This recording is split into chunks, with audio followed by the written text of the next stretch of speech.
제주 서귀포에서 투자를 하면서 책도 읽고 글도 쓰고 이렇게 살고 있었던 여신욱이라고 합니다. 제가 30대 초반에는 이제 직장 생활을 쭉 해왔었고 30대 중반 이후에 36부터는 프로 백수, 그러니까 최대한 느긋하게 사는 것에 대해서 좀 이제 고민을 하면서 살아왔다면, 이제 올해 제가 40이 됐는데 이제 남은 40대 이후의 삶을 좀 뭔가 더 책을 많이 쓰고 작가로서 활동해보고 싶다는 이제 꿈이 생겼어요. 이렇게 살아가던 차에 지난달에 첫 애가 나왔어요.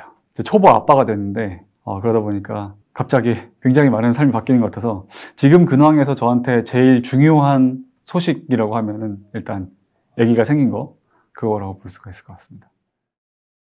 네, 오늘 녹화를 하는 이제 11월 11일이죠. 주식시장이 너무 좋아요. 그래서 저는 오히려 약간 무서웠습니다. 왜 이렇게 좋지? 지금 좋아진 게 아무것도 없는데 주식시장 자체가 갑자기 너무 좋아진 거예요. 그래서 좀 놀랍기도 하고 기분은 좋은데 약간 의아한 느낌이 들죠. 그런 상황인데 일단 투자자 입장에서 기분이 나쁠 이유는 없는 것 같아요. 오늘 같은 이제 간만에 큰 지수 폭으로도 꽤 큰 상승장이 왔으면 거기에 대한 즐길 권리는 있다고 보고요. 근데 이런 상황이라고 해서 또 너무 기뻐하기만 할 필요는 없는 것 같아요. 어찌됐든 투자라는 게 저도 한 8년째 투자를 하고 있지만 한 1, 2년 말고는 1년 내내 기분이 좋기만 한 그런 강세장은 거의 없었거든요.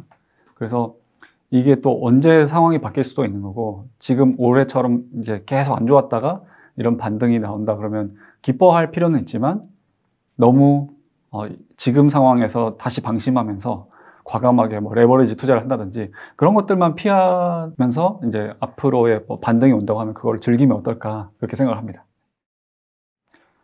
저도 개별 종목으로는 많이 망했죠. 제가 책에서 설명드렸지만 개인적으로 생각하는 주식 투자를 망쳤다의 기준은 마이너스 30% 수준인데, 예를 들어서 올해 같은 하락장이 온다고 하면은 개별 종목이 특히 계좌 전체로 봐도 마이너스 10%에서 15%, 많게는 20%까지는 내가 잘하고 못하고를 떠나서 그냥 시장의 분위기 때문에 그런 손실을 겪는 경우도 분명히 있거든요.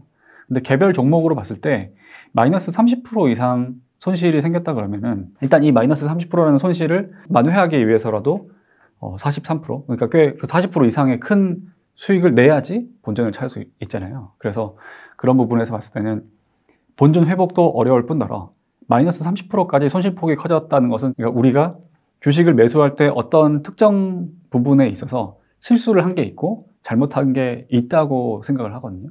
그런 의미에서 피할 수 있었는데 나의 어떤 휴먼 에러 때문에 마이너스 30% 이상의 손실을 냈다. 그러면 이제 그런 부분을 망쳤다고 정의를 하고 거기서 나의 실패나 실수를 인정하고 가는 게 낫지 않을까, 그렇게 생각을 합니다. 일단 우리가 개별 종목에서 이게 시체말로 많이 세게 물렸다, 많이 물렸다 이렇게 되면은 대응할 수 있는 방법이 사실은 3개밖에 없어요. 첫 번째는 버티기, 그리고 교체 매매도 할 수 있을 거고, 또는 이건 도저히 안 되겠다, 이제 현금화를 해야겠다, 그래서 손절을 할 수도 있을 텐데, 장세별로 봤을 때 특히 강세장에서 마이너스 30% 이상의 손실이 나는 케이스는 많이는 없어요. 그런데 주로 그런 일이 발생했다 그러면 아마도 뭐 작전주, 테마주 이런 거에 잘못 물려서 이제 급등했을 때 꼭대기에 물려서 그런 손실을 입었을 가능성이 높은데, 그 경우에는 보통은 그 종목의 개별 펀더멘털 회복으로 손실률을 메꾸기는 쉽지가 않거든요. 그렇기 때문에 강세장에서는 어지간하면 물릴 수 없지만 그럼에도 불구하고 물렸다면 나의 잘못이 굉장히 큰 것일 거고요.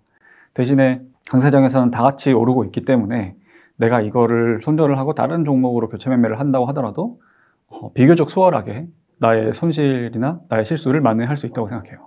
그런데 약세장이나 횡보장에서는 교체 매매를 좀 신중하게 생각할 필요가 있다고 봅니다.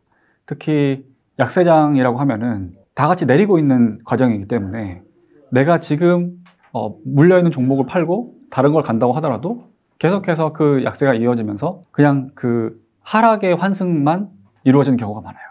그래서 그런 부분을 조심을 해야 되고, 횡보장에서도 내가 손실폭이 너무 커서 교체 매매를 고려한다라고 했을 때 심리적으로 말리는 경우가 많거든요. 흔히 스텝이 꼬였다고 그러는데, 지금 나의 손실률이 감정적으로 이제 고통을 주고 있기 때문에 잘 오르고 있는 종목으로 갈아타려고 하는 분들이 많아요. 근데 그렇게 한다고 했을 때 흔히 이야기하는 순환 매장에서는 계속해서 오르는 종목도 없고 계속해서 바닥에 머물러 있는 종목도 없을 텐데 내가 손절을 하고 싶어 하는 그 지점이 바닥인 경우가 많은데 굳이 그때 마지막 고비를 못 견디고 팔아서 다른 이미 상승해 있는 곳에 올라타서 거기에 고점을 잡는 이제 그런 케이스들을 정말 많이 봤거든요. 그래서 강세장에서는 비교적 교체 매매를 수월하게 할 수 있지만 약세장이나 횡보장에서는 교체 매매는 좀 조심해야 되지 않나 그렇게 생각을 하고 있습니다. 제가 책을 쓰기 위해서 제가 투자를 하던 시기 이전부터 이제 코스피의 거의 2000년 이후의 상황들을 쭉 이제 조사를 해봤었는데요. 결론은 그거였어요. 아주 소수의 강세장을 제외하고는 다 그저 그랬습니다. 약세장이거나 횡보장이거나 그런 포션이 훨씬 많았고 다 같이 기쁘게 오르는 구간은 굉장히 적었다는 거죠. 그래서 그런 부분을 봤을 때 우리가 투자자로서 고려할 만한 부분이라고 하면은 주식시장에서는 항상 대응이 중요하다. 대응을 필요로 하는 구간이 꽤 길기 때문에 항상 방어적으로 투자를 하고 너무 이제 오르고 있는 것에 쉽게 현혹되지 않고 최대한 하방을 막아가는 투자를 하는 그런 자세가 좀 중요할 것 같습니다. 특히 한국장 같은 경우에는 개별 기업들의 사이클도 빈번하고 계속해서 성장만 하는, 그러니까 계속해서 주가가 오르기만 하는 종목도 많지 않고 그렇다고 또 계속해서 주가가 내리기만 하는 종목도 많지 않거든요. 그런 국장의 특징을 오히려 우리가 방어적이고 지혜롭게 투자를 하는 방법에 활용하시면 어떨까 그렇게 생각합니다. 제 사례도 그랬었고 다른 투자를 이제 2020년에 코로나 이후에 시작하신 분들 중에서 지금 제가 이런 종목에 물려 있어요. 제가 이런 데서 주식 투자를 망쳤어요. 이런 분들의 공통점을 찾아봤어요. 그랬는데 제 책에도 설명을 드렸지만 한 5개 정도로 꼽을 수가 있었거든요. 제일 특히 마이너스 30% 이상 큰 손실을 내는 가장 중요한 이유가 일단은 추격 매수였습니다. 앞으로 오를 주식이 아니라 이미 한참 오르고 있는 또는 그 상승의 정점에 달아 있는 주식을 내가 여기서 들어가서 조금만 더 수익을 내고 빠져나올 수 있어 그렇게 생각하고 추격 매수를 했다가 잘못 물려서 오랫동안 고생하시는 분들이 정말 많았거든요. 그게 제일 중요한 첫 번째 이유라고 볼 수 있고 그 외에도 어떤 펀더멘털적인 분석, 이제 투자에 대한 분석을 잘 안 하시고 들어가는 분들이 있어요. 대표적으로 밸류에이션을 안 한다든지 또는 투자 아이디어를 세우지 않고 들어간다든지 또는 투자 아이디어가 잘못되거나 투자 아이디어가 성공했을 때 어떤 식으로 매도를 하고 나올지에 대한 엑시트 플랜을 세우지 않는다든지 그런 부분들도 초보 투자자분들이 많이 하는 실수 중에 이제 포함되어 있다고 봅니다. 그리고 마지막으로 이런 수많은 실수들을 아우르는 심지어 이런 기본적인 부분들을 알면서도 투자를 그르쳐 가지고 손실을 입는 분들이 있어요. 그분들이라고 할 수도 없죠. 사실 우리 모두가 겪는 휴먼 에러인데 결국엔 그 휴먼 에러의 본질은 대가를 치르려고 하지 않는 탐욕이라고 생각합니다. 그래서 이런 탐욕에 빠져서 기본적인 분석을 소홀히 하거나 이미 막 오르고 있는 주식에 단기적인 수익을 쫓아서 추격 매수를 하거나 이런 실수들을 내가 어떤 데서 저질렀는지 어떤 실수에 해당되는지 이런 것들을 파악하는 게 제일 우선인 것 같아요. 이건 개인 투자자들마다 자기만의 스타일에 따라서 다른데 제 경우에는 그래요. 밸류에이션이라는 것이 아무래도 계산이 필요하다 보니까 어떤 분들은 밸류에이션을 하나의 이제 가장 중요한 투자 지표로서 생각하는 분들이 많거든요. 내가 계산한 요만큼 주가가 나와야 돼. 또는 내가 계산한 이만큼 주가가 오를 거야. 이런 것들을 생각하는 이제 밸류에이션으로 업사이드를 판단하는 분들이 많은데 저는 그게 별로 맞지가 않았어요. 제가 계산한 밸류에이션의 업사이드가 정확하게 맞아떨어진 적은 잘 없었거든요.